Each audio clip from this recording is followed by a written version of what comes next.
Okay, it is 2 o'clock, and I know that we all like to be prompt and are able to continue our day after this. And so I will start from here, and at the end, I will look for questions to see what we can answer if you guys have any questions, but feel free to ask them along the way. Just know that I won't be able to see them until the end of the presentation.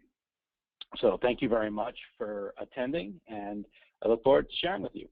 So today we're going to talk a little bit about the challenges that credit unions have been faced with the Google conundrum, and also with the idea that the Dodd-Frank Act has challenged us in trying to figure out how to create more direct relationships with the consumers, since we can no longer go through third parties and sell our services without them being aware of who we are first and foremost, kind of all those challenges that we need to address. So we're going to start off with the Google conundrum a little bit and talk about why content really matters in solving all of our marketing initiatives. And as you can see from a lot of this data here, great content gets shared. It helps develop a personal connection between you and the consumer. And the companies that really spend time on their content have a much higher lead to close ratio. We're going to talk more about what type of content that is that will help you with your marketing initiatives, what type of content you should be looking to share, and how to get more content shared. So I don't want you to get stressed out by all this stuff. We will try to share a bunch of information, and I know that Google already stresses us out enough. They keep changing the rules, they keep changing the game on us. But it's time for us to understand and try to reach out and change the game back so it suits us. So let's think about it for a second. When you think about what Google is really trying to accomplish and how your credit union can work within the Google paradigm, well, they first say Google's mission is to organize the world's information. But I actually argue that Google's true mission is to help customers locate and connect with services that answer their questions, that solve their needs. So when we start to talk about what it is that we should be thinking about with our marketing strategies, we want to start to address what our customers really need and want, because that's how Google is going to look at us. And Google's changes are really not too out there, where people might come to me and I hear a lot, I can't believe they're going away from the keywords. I mean, Boolean logic was based on a way to just make computers understand us better. But Google wants to have computers understand normal conversation.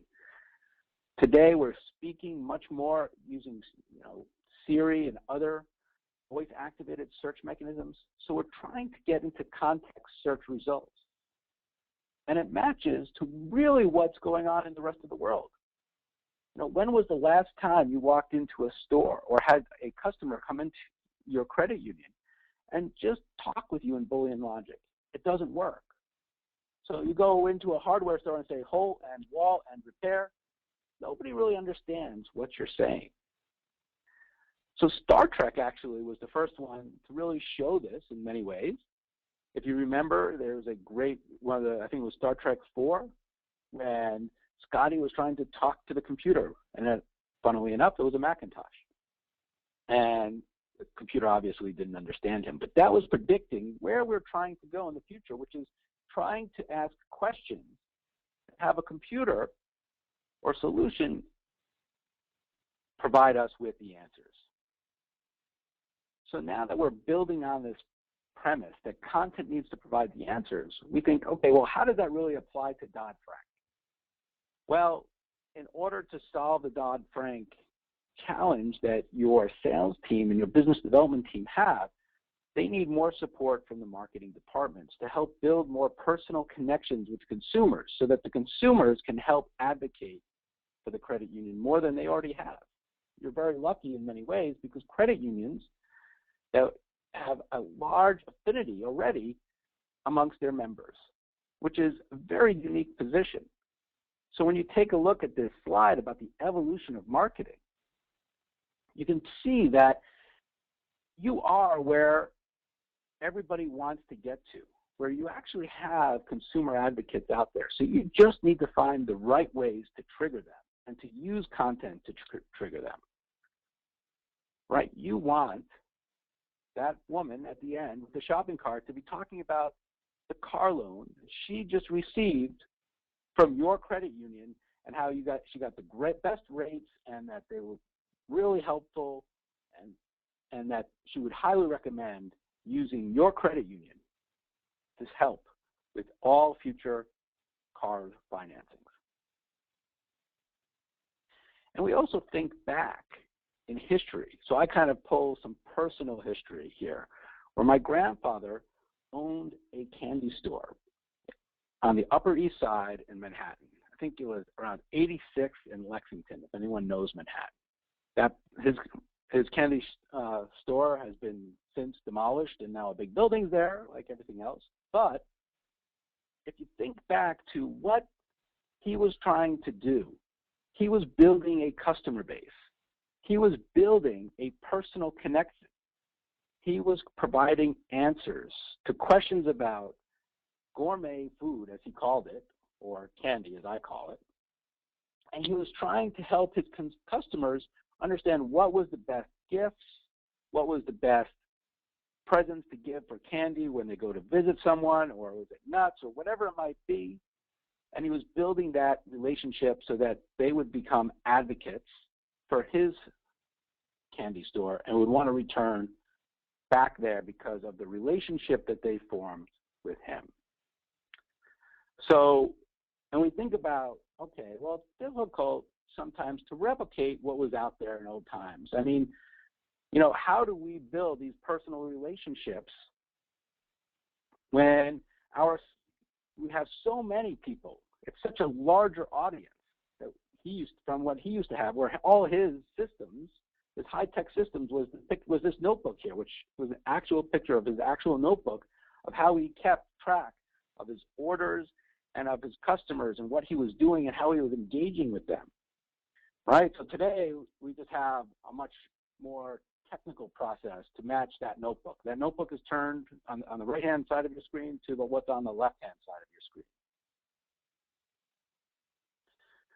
But even today, people are still able to create this connection.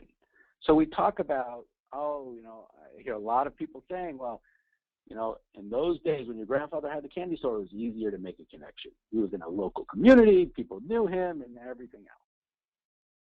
But then there comes Steve Jobs. Steve Jobs has had an amazing ability to connect to people because he first understood human behavior. He understood that his computers needed to connect to people far above and beyond anybody else. And he worked to make that happen. So he was able to understand what would connect people to his products and his solutions even more, and he made that personal. He made a personal connection, whether it was from every step of the way, from the product design to the content marketing that he did about his products, where he set aside the differences. If you remember the commercials where he had PC and Mac, and they were comparing each other and talking, and he basically endeared his audience obviously to the Mac. And then there's another great example of people getting connected to a brand. I mean, how in the world do we justify paying over $3 for a cup of coffee today? Well, Howard Schultz from Starbucks did an amazing thing. He basically focused in on having a very personal connection with each and every consumer and the barista that served them. And he did it in a very simple way. He made it personal. It would have been a lot easier for them to take the order, give someone a number, and then just send the coffee down and then call out the number. But instead, he made each barista handwrite the name of the person on that coffee cup. And as you can see, it was, as you know, it's tremendously successful. And even today, the tweets are coming in. The woman working at Starbucks was getting my name and actually asked if it's Kate with a C or Kate with a K. That was a personal connection that was made that day. And that's why that woman's going to continue to go back and pay the extra $3.35 or whatever it might be for her special cup of coffee. Other companies have tried to make this connection. Kodak with their Kodak moments, trying to share with you the idea that you're going to have a Kodak moment. You're going to have a life moment if you use our camera. Or John Hancock Financial Services commercial, where they talk about walking through the life moments that you're going to have, and John Hancock is there. But as a credit union, you have an opportunity that John Hancock never had. You are connected already to the community. You are built by members, and you have opportunity to engage and connect in new ways that these guys could only wish they had. So why do we focus so much on what the content is and creating the right content? Because it's all about the content, building that relationship, that long tail. It didn't happen overnight for Starbucks, but it happened pretty quick, where that relationship, the content that they served, was the names on the coffee. And they had the long tail where, hey, they could have gotten quick dividends by just doing like a paid search and doing something quick and easy. But instead, they went for slightly more difficult, but a lot more return. So let's translate the relationships that we're generating into sales. And let's think about all the different technologies that are out there and the goals that we have as businesses. We want to improve our natural search ranking. We want to increase site traffic engagement and generate referrals. So now that we've talked about all the things that we'd love to have, we're going to dive into the technologies that are out there that can help you achieve the different objectives and converting these relationships and generating these relationships into new business opportunities. So we'll start off here with social.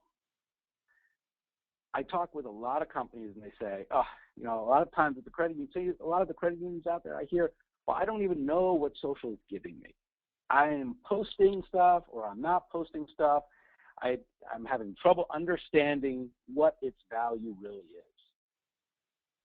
And what you really want to do is you want to break down the value in terms of what you're hoping to get. So if I'm thinking about Facebook, for example, it's wonderful to be able to post and share things on Facebook. But you know what's really the home run? Is getting other people, your members, to share their experiences or the content that you post on their Facebook page. Facebook is the ultimate multiplier of opportunity. And what we really want to focus on is not so much the game of consistent posting, because it's not going to help if we continue to post without getting engagement or interaction. It's not going to have a huge impact on our overall business. But if we are able to get content and use content that has a personal connection that people might want to share, then Facebook is a home run for us, because it starts to build that affinity and affiliation that people have with the brand. Not only that, it's a great way to capture other user-generated affinity. So I often see on credit unions' Facebook pages, on your Facebook pages, people are writing thank yous. They're saying how much they love working with you. That's lost, just sitting there, but it's a great opportunity because it's there. So we're going to talk in a minute about how to extract that great content from Facebook and convert it into something of high value. Now, Google Plus is one of those things that everybody says, what the hell is Google Plus good for? Very few people are on there. I'm going to tell you. Google is heading down a road where they're trying to understand context of questions so they can respond with the appropriate context. Google Plus is going to be a big part of this. The reason it is because it's data that Google has easy access to. So they're going to look at people who've written the content, authorship, and they're going to use the Google Plus as an identifier for people who write frequent content that gets good reviews, gets people who share on Google Plus or is shared on Google Plus.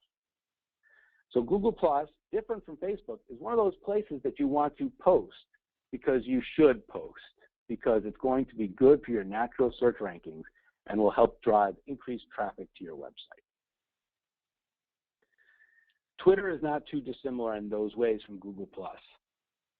It's a good place to be, and it's going to be more about if you have B2B relationships or other places, high-end deals, maybe you are working with some building cooperatives, that's going to be a communication channel for them. But for you, on a more of a consumer level, posting your messages on Twitter will help with people hopefully referring and will help with that authorship, will help to create more links back to your website. Pinterest also is a great place to be for images of great events and great opportunities where Pinterest content does get shared. I'm going to kind of curse over LinkedIn because LinkedIn is interesting. I like it, and I think it's important for you and your business, and I'm going to talk about how you can use it for your own education. But for your consumers, they're probably not too engaged with understanding where they're going to get their next loan or bank account from by being on LinkedIn. More is, for you, I'm, for instance, going to be creating a LinkedIn group that I'll invite you all to, which will allow you to share your experiences on your marketing and your marketing tactics so you can engage with one another appropriately and learn from one another in a B2B format. And obviously, YouTube is great for natural search rankings. So we'll stop with that. YouTube, if you can capture videos and post them to every digital destination that you have, but host it off of YouTube, it will drive increased web traffic. So then where does email fit in on all this? Well, email and social are like the chocolate and the peanut butter in a Reese's peanut butter cup, right? Some of you may recall that commercial. I'm aging myself, where the person's walking through the hall and got your chocolate and the peanut butter. That's email and social. Because we're going to talk about, when I mentioned extracting the great conversations that Facebook can have and turning it into business opportunities, that's what email is. Someone wrote on your Facebook page, "Thank you so much to Carol from Digital Federal Credit Union. She was awesome. She really helped me understand what my retirement needs are going to be and how I should invest my money in this 401k or the car loan I should buy." That content you can extract and you can place into an email newsletter and extend its life by posting it across to multiple people who could then see it and engage and feel connected because they might have had a similar experience or are looking to have a similar experience. And when we think about creating the engagement so that people really will want to share and look at our content in our company and our credit union, then one of the things that we really need to do is look at the type of content that people really engage with. And according to Pew Research, 47% of adult internet users share photos or videos they have found online. And that would be even more if it's videos or photos of people that have engaged with your credit union. And they might know them, and they're connected to them because they're both members. They might say, "Oh, look, here is Sally. She just had a great experience at the credit union." Or Sally sharing her own picture of something that was done at the credit union. So what are we doing all of a sudden? Is that with these pictures, engaged with these emails, we're creating an engagement, we're creating an affinity, we're actually creating and providing life moments and capturing those life moments and using them to help support the business efforts of our credit union. And we want to make sure that everything that we do with email newsletters fits to mobile, because more people use a mobile phone than a toothbrush. I know it's a scary thought, but the reality is that if we can create this social engagement inside of an email newsletter, put it on our mobile devices, put it everywhere, then that engagement, those pictures of those life moments are going to help drive the affinity. And as I showed you in that early slide of where we're trying to get to marketing, to the advocacy, will help drive the advocacy around your brand. So where do I begin? Building a content strategy is not just trying to become a thought leader in whatever financial pieces that you want to focus in on. That's nice, but it's not the reality. A content marketing strategy starts by trying to understand the challenges that your members are having and trying to build a content program around those challenges. And the financial brand did an excellent job of this in showing a diagram of what you're trying to build in your content marketing programs. You have conception through conversion, covering compliance, curation, channels, and creation, where your content programs, you want to develop around the idea that, okay, I want to build a personal connection that's relevant and interesting for everybody. I want to obviously make sure it's compliance safe, which means maybe I'm not making specific recommendations about financial products to use, but I want to bring them in so I can have that conversation in person or on the phone or in a different format. You don't have to create every piece of content on your own. As the financial brand, the article in the financial brand goes on to talk about, curation is a great effort. Edmunds has great content about how to support your auto loans, what kind of car to pick. Marrying Edmunds content with your brand, your credit union, is going to help you promote smart and educated car buying, which will then help your members be better and enjoy their cars longer. The channels. We don't want to focus on just one channel or silo ourselves into one channel. We want to basically integrate all our content into every digital format, and I'm going to talk about that more in a minute. And the creation. We want to work with a way to make sure we're creating some original content, and that content could be an article or it could be a picture or an image of someone who you just helped finance their house. That's a major life moment that people will connect to and say, I just bought a house too and the credit union helped me, or I just did a home project. And all this content leads to conversion because once people start to see other people's success, they want to have that success and they will look to you. So, the conception. How do I start? Come up with 10 questions. What are your 10 questions that people will ask before they use your credit union for whatever program they're going in for? What are the 10 questions that they're going to ask before they go for an auto loan? Build your content around the auto loan, where you can have a photo. You might have a picture first, a piece of content that talks about the 10 best vehicles for a tailgate party. And then you might end with a photo of someone who just purchased their first car and they got a great loan from your credit union. Or maybe one of the questions you're answering is, man, I got to send my kids to college. How do I help them understand how to take out student loans? Or talking to the students, because you want to build that younger member base. So you want to give them tips where they might be stressed out. So give them 8 tips for taking out student loans. This is the type of content that's out there that could help really develop and engage your audience because it's relevant to what they're going to in their life moments. And as I said, and take that content and don't just put it on social. Don't just put it on your blog, but put it everywhere. Put it on your website. Put it in your email newsletter. Cross-reference the content. Make the newsletter as engaging as you can by showing engagement. Putting a full conversation that you might have had on Facebook inside your newsletter, or that someone started on Facebook inside your newsletter, shows how well you are connected to your member base. Here's some success stories that I read also from the financial brand. Ali Bank I know these are banks, so I apologize. They're not, all credit unions, but they're good stories and still relevant.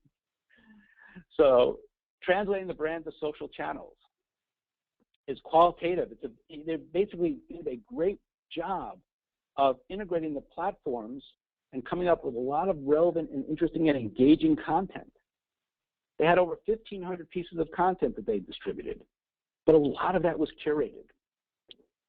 A lot of it was images, and not a lot was, and some of it was homegrown and home written, but a lot of it was just sharing what great content is out there to help build that engagement. Capital One 360 tried to jump on the relevant events happening in our world and connect them to how customers can use, think about it and then use it in saving money. Some of it was a stretch, but some of it really worked. Some of it really connected the Olympics to travel and how are you saving for your next trip? And great content that way, which a lot of your members would appreciate. So you can learn from these ideas, and there's a lot more of them. And we're going to put a lot of these concepts in that LinkedIn group so you can start to listen, learn, and engage with others about these marketing programs. Great examples of some posts that we saw on Facebook, which we believe would be amazing if they were also taken out and placed into websites and email newsletters. Because you have content from, they registered, I don't know if you guys are here, but from Freedom Federal Credit Union, so I'm going to give you guys a huge thumbs up, where there's a picture of someone who people would know and recognize, Kirby Kangaroo maybe, I am assuming that's a recognizable, as well as someone from your team, and you're bringing a very personal connection on your social site so people can start to get a very personal connection to your credit union. Not to use the words personal connection too many times. However, and then there's also Needham Bank, where they're talking about the work that they did to help hail reservation. And it's a great picture of people, and they're engaging with Needham Bank at this event in the center of Needham. And it shows the connection to the community. And obviously, the last one from Infinity Federal Credit Union, who may also be on this call, and if you are, another big thumbs up for you, is that you're showing a person who just refinanced their car or got a car and is really excited and talking about a trip that they took. So I'm very impressed with this because it's really talking about and connecting consumers or members to someone that they could recognize and be affiliated with. Some more information. Needham Bank really was trying to generate and create a lot more traffic to their website, a lot more engagement with their members. So they really created this integrated marketing approach with all their bank branches to help people understand that they are connected to the community, what benefits the community offers, and how they can increase and drive new business opportunities. So I'm going to go to questions after this, but I wanted to just kind of share with you some of the key things that I hope you took away from this, and I hope that it was informative and educational for you. With Dodd-Frank, it has pushed you to become more personal. So to become more personal, there's really nothing better than to have more photos, more photos, more photos. Capture those life moments that you've shared with your members. When you help them refinance a home, or help them purchase their first car, or one of the members sent a kid off to college. Capture all those moments. Use pictures and images and share those things. That's really powerful. And this is what Google's going to want. Google loves all these things because Google is a content delivery system, and they want to show people content that they'd be interested in. They're no different than the publication. They're just trying to deliver great content to people who want it, where they want it, and when they want it. And if you're showing engaged content, that's going to help. We need to understand, before we just dive into the roles of social, we need to understand what those roles are. We need to understand, what does Facebook mean to me versus what does Google Plus mean to me in my business objectives. And then we got to work our way through and leveraging them in order to understand, in order to get the best bang for our buck. And the last point here is that email is a huge cornerstone to your content marketing. It will drive all the transactions and actions that you want by integrating social content into the email newsletter. It'll help create the Facebook shares that you want. It'll help improve the web traffic that you need. And it'll help create more and more shares from people on all the different digital mediums. So as we promised, we're going to provide you for attending this a free 500-word SEO optimized content. So Ken Wallen is going to be reaching out to you in the next day or so we can spend some time with you each individually, understand what your business objectives are and how content can match those business objectives, both on the creative side that will originate for you, and then we'll share some thoughts for you on maybe how to curate some of the great content that could be helpful as well. Okay, well, thank you all very much. As I mentioned, I'm now going to go see if there's any questions. And if there are, then I'll go through and answer them. Otherwise, I want to thank everybody for attending. Once again, my name is Jeff Mesnick, and I'm the president of ContentMX. And we are going to be creating a LinkedIn group, which we're going to invite all of you to in the near future.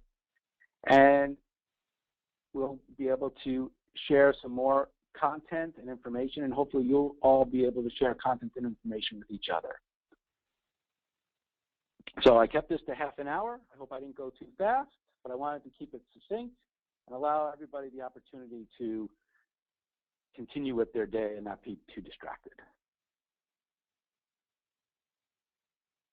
Okay, there are no questions that I could see here. So with that, I will say goodbye and say thank you very much.